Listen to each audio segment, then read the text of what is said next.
Ladies and gentlemen, today's menu, full engine takedown. Head mechanic Bolt has inspected and he says this engine needs therapy. Step 1. Disconnect battery. We don't want surprise fireworks in the apocalypse. Sir, that is not torque wrench, that is kitchen equipment. Disconnect wires connected. And there it is. The legendary starter hasn't moved since dial-up internet.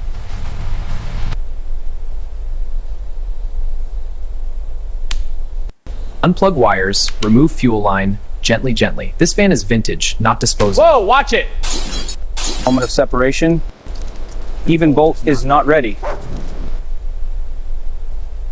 And just like that, heart removed.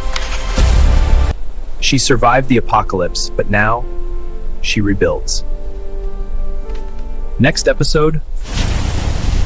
Full teardown off the air-cooled heart and starter replacement.